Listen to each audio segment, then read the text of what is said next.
የኢትዮጵያና ኤርትራ ቀጣዩ ጣፋንታ በ4 ኪሎና አስመራ መካከል ያለው ሽኩቻ ወደ ወታደራዊ ፍጥጫ ተቀይሮ የትችት ውርጅብኝ በሁለቱ መሃል እየተፋፋመ ነው። የትግራይ የአማራና ኤርትራ ጥምረት ለኦሮሞ አደጋ መሆኑን ጠቅላዩ ተናገሩ። አርፎ የተኛውን ኃይል እንዴት ቀሰቀስ ነው? ከዚህ በኋላ ወደ ኋላ ማፈግፈግ አይታሰብም ማለታቸው ተሰምቷል። የኛም ሚዲያ በዚህ መረጃ ላይ ከፍተኛ ዳሰሳ ስላደረገ አብራችሁን ቆዩ። በሌላ ዜና ከሰሞኑ የኢትዮጵያ ፌደራል ፖሊስ ኮሚሽን ኮሚሽነር ጀነራል ደመላሽ ገብረ ሚካኤል ከመንግስት ሚዲያዎች ጋር በነበራቸው ቆይታ ላይ ከሹፌሮች ደህንነት ጋር በማያያዝ ያስተላለፉት መልእክት በሹፌሮች ዘንድ ከፍተኛ ቁጣ አንቀሰቀሰ። መረጃው ዝርዝር አለው። ከውጭ ዜና የዘለንስኪ መንግስት በአራት ወታደራዊ ስፍራዎች ከ40 በላይ ስትራቴጂክ ክሩዝ ሚሳኤል ተሸካሚዎችን መምታታቸውን ተናግረዋል። ለጥቃት የሚሆኑ ድሮኖችን የማምረትና የመገጣጠም ስራ ሲሰራ የነበረው በዚያው በሩሲያ ጦር ማዘዣዎች አካባቢ መሆኑን ብዙዎችን እያነጋገረ ይገኛል። በዚህ መረጃ ላይና አሜሪካ የገባችውን የታሪፍ ስምምነት በከፍተኛ ሁኔታ ጥሳለች ስትል ቻይና ከሰሰች። በእነዚህ ሁለት መረጃዎች ላይ ጠለቅ ያለ ዳሰሳ ስለምናደርግ እስከ ጥንክራችን ፍጻሜ አብራችሁን ቆዩ በማለት ቪዲዮዎቻችንን ከሚያዩ 96% የሚሆኑ ቻናላችን ሰብስክራይብ ያላረጉ እንደሆኑ ዩቲዩብ ሹክ ብሎናል። እናም ፍቃዳችሁንና ቻናላችንን ሰብስክራይብ እና ላይክ በማድረግ ቪዲዮውን ይጀምሩ እያልን አሁን በቀጥታ ወደ ዝርዝሩ እንሰዳችሁ።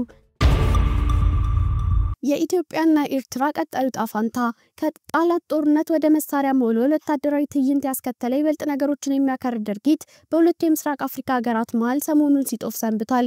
የብልጽግናው መንግስት ወታደራዊ አመራሮች በሻዕቢያ መንግስት ላይ የቃላት ውርጅብኝ ሲያሽጎደጉዱም የኢሳያስ መንግስት ግን ይበልጥ ወታደራዊ አቅሙን እያጠናከረ አስመራ ወደ ሳዋ ግቡ በሚል ጥሪ ወታደራዊ ልምዷን አቀጣጥላለች። የኢትዮጵያ ግዛት በኃይል ወሮ የያዘው ሻዕቢያ ወደ ቀይ ባህር ኢትዮጵያ ድርሽ አትልም በሚለው አቋሙ የጸና ቢሆንም የሚኒልክ ቤተ መንግስቱ አለቃ ግን ሻዕቢያን መቀመቅ ሳልከት አልቀርም የሚል ጉዞ ከጀመሩ ቆይተዋል። በ4 ኪሎና አስመራ መካከል ያለው ሽኩቻ ወደ ወታደራዊ ፍጥጫ ተቀይሮ የትችት ውርጅብኝ በሁለቱ መሃል እየተፋፋመ ነው። አብይ አህመድን ያበሳጨው ሌላው ክስተት ህወሓትና ሻዕቢያ መቀራረባቸው ሲሆን ምናልባትም ቀረቤታቸው ወደ ለየለት ቀይ መስመር ከገባ ጠቅላዩ ህወሓትን ሙሉ በሙሉ ለማጥፋት ማቀዳቸው የቆየ እውነታ ነው። ይህ ደግሞ ለማድረግ በቂ ዝግጅት አድርገዋል። ህወሓት አሁንም ከሻዕቢያ ጋር ባለው ግንኙነት በኃይል እየተሳተፈ ሲሆን በሁለቱ ሀገራት መሃል ተጥዶ ሳንዱች የሚሆነው ህወሓት እንደሆነ የቀድሞ የህወሓት ወታደራዊ አዛዦች እያስጠነቀቁ ይገኛሉ። ሻዕቢያና ብልጽግና ይቀርም ወደ ተዋለት ጦርነት ካመሩ ጉዳዮች እጅግ አሳሳቢ እንደሚሆን ይጠበቃል። በዚህ መረጃ ላይ ያሉትን ሐሳብ ምንድነው? መልሶን በኮሜንት አሳውቁን እያልን ወደ ቀጣዩ ዜናችን እንለፍ። ሹፌሮችና ረዳቶች አልፎ አልፎ ደግሞ ሙሉ ተሳፋሪዎች በሚታገቱበት ሰው ወደሚፈልግበት የሚንቀሳቀስበት ሁኔታ መፍጠር ተችሏል በሚል የተሰራጨው ዘገባ ቅር አሰኝቶናል። ሹፌሮች ባሳለፍነው አንድ ወር ውስጥ ብቻ 53 ሹፌሮችና ረዳቶች ታግተዋል። ማህበሩ ከሰሞኑ የኢትዮጵያ ፌደራል ፖሊስ ኮሚሽን ኮሚሽነር ጀነራል ደመላሽ ገብረ ሚካኤል ከመንግስት ሚዲያዎች ጋር በነበራቸው ቆይታ ኢትዮጵያ ውስጥ ሰው ወደሚፈልግበት በነጻነት የሚንቀሳቀስበትን ሁኔታ መፍጠር ተችሏል ብለው ተናግረው ነበር። ቃላቸውን የሰጡት የተለያዩ አሽከርካሪዎች ግን የኮሚሽነሩ ንግግር በየለቱ የሞትና እገታ ሰለባ የሆኑ ሹፌሮችን ቅር አሰኝቶናል ብለዋል። ቃለመጠይቁን ስሰማ በቅርቡ ታግተው የተገደሉትን በቅርበት የማውቀውን ረዳትና ሹፌር እያሰብኩ እንባ ተናንቆኝ ነበር። ያለ አንድ የሀገር አቋራጭ የጭነት መኪና አሽከርካሪ ትልልቅ ሀገራዊና የህዝብ አደራ ጭምር ይዘው ከቦታ ቦታ ለሚዘዋወሩ አሽከርካሪዎች አሁንም ተገቢው ክብርና ጥበቃ ሊደረግላቸው ይገባል ብሏል። ሹፌርና ረዳት አልፎ አልፎም ከነሙሉ ተሳፋሪዎቹ በሚታገቱባት በሚገደሉባትና ታፍነው ተወስደው ከፍተኛ የገንዘብ መጠን እየተጠየቀ ቤተሰቦቻቸው አደባባይ ልመና በሚወጡበት በዚህ ወቅት ይህ አይነት የተጋነነ መግለጫ መስጠቱ ሁሉንም ሹፌሮች አሳዘነ ነው ያሉት አሽከርካሪዎቹ ይህ መግለጫ በተሰጠበት ዕለት ሳይቀር ከ3 በላይ እገታዎች ነበሩ ሲሉ ተናግረዋል። የት ነው እኚህ እገታዎች የተፈጸሙት በሚል አነሳንላቸው ጥያቄ ማንኩሳና ቡሬ መሃል እንዲሁም ጎንደር አካባቢ መሆኑን ገልጸዋል። የጣና ከባድ አሽከርካሪዎች ማህበር በሰጠው ቃል ኮሚሽነሩ ጀነራል ቃሉን ምልልሱን ካደረጉ በኋላ ከ25/8/2017 እስከ 21/9/2017 ዓ.ም ባለው 27 ቀናት ውስጥ ብቻ 53 ሹፌሮችና ረዳቶች ታግተው መወሰዳቸው ተገልጿል። ወደ ውጭ ዜና ስናልፍ የዩክሬን ድሮኖች በሩሲያ የጦር ጀቶች ላይ ከባድ የተባለ ጥቃት ፈጸሙ። አስገራሚው የዩክሬን ኦፕሬሽን ዩክሬንን ኦፕሬሽን ለማዘጋጀት 1 ዓመት ከ6 ወር ከ9 ቀን ተዘጋጅታለች። ዝግጅቷን ያደረገችው ደግሞ ከዚያው ሩሲያ ውስጥ ነው። ዩክሬንን ዝግጅት ስታደርግ ሚስጥር እንዳይወጣ ለማድረግ ለየትኞቹ ማጋሮቿ አላሳወቀችም። ድሮኖቹን የማምረት የመገጣጠምና ለጥቃት የማዘጋጀት ስራ ሲሰራ የነበረው ከሩሲያ ጦር ማዘዣዎች አካባቢ ነው በማለት የዩክሬን ፕሬዝዳንት ዘለንስኪ ተናግረዋል። ድሮኖቹ ለጥቃት ተዘጋጅተው እንዳለቁ ያንን ሲያዘጋጁ የነበሩ ዩክሬናውያን ሩሲያን ለቀው ወደ ዩክሬን ተመለሱ።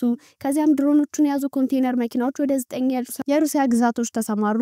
ከዚያም በ9ኙም የአየር ማረፊያዎች ውስጥ ያሉ 40 ስትራቴጂክ ቦምበሮችን በሪሞት ኮንትሮል እንዳልነበሩ አደረጓቸው። ድሮኖቹ ኤአይ ተገጥሞላቸው ስለነበር ኢላማቸውን በራሳቸው ያሳኩ ነበር። በየጦር ጣቢያው ከተቀመጡ የሩሲያ ሚሳኤሎቹ 34 በመቶ ወደሙ። ሩሲያ 140 ቦምበሮች የነበሯት ቢሆንም አሁን የቀሯት 100 ብቻ ሆነዋል። ፕሬዝዳንት ቮሎዲሚር ዜሌንስኪ ክስተቱን በታሪክ ተጽፎ ይቀመጣል ሲል በጀብድ ተሞልቶ ገልጾታል። ሩሲያ ጦርነቱን ካላቆመች ገና የምትከፍለው ዋጋ ውድ ነው ብሏል። ራሻ በዚህ ጥቃት ብቻ በግምት ከ$2 ቢሊዮን በላይ ከስራለች ተብሏል። ራሲያ ለአጸፋዊ ምላሹ ከዚህ ምስል የሚታየውን ኦሮሺክ RS-26 የተባለውን ስትራቴጂክ ሚሳኤል ልትጠቀም እንደምትችል እየተነገረ ነው። ይህ ሚሳኤል የመታበት ኢላማ በ4000 ዲግሪ ሴልሲየስ ሙቀት የሚቃጠል አደገኛ መሳሪያ ነው። ፑቲን የሴኩሪቲ አመራሮቻቸውን በአስቸኳይ ስብሰባ ጠርተዋል። ቀጣዩ እርምጃ ምን ይሁን የሚለው የብዙዎችን ቀልብ ገዝቷል። የእርሶስ ጥርጣሬ ምን ይሁን? ሐሳቡን ያሳውቁን። አሜሪካ የገባችውን የታሪፍ ስምምነት በከፍተኛ ሁኔታ ጥሳለች ስትል ቻይና ከሰሰች።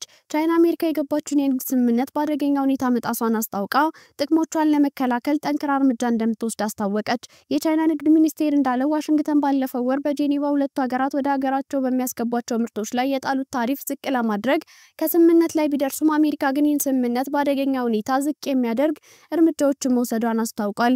የሚኒስትሩ ቃል አቀባይ አክለውም የአሜሪካ እርምጃዎች በጥር ወር በቻይና መሪ ሺ ጂንፒንግ ላይ በፕሬዝዳንት ዶናልድ ትራምፕ መካከል በተደረገው የስልክ ውይይት ወቅት የተደረሰ ስምምነት በእጅጉ ጥሷል ብሏል።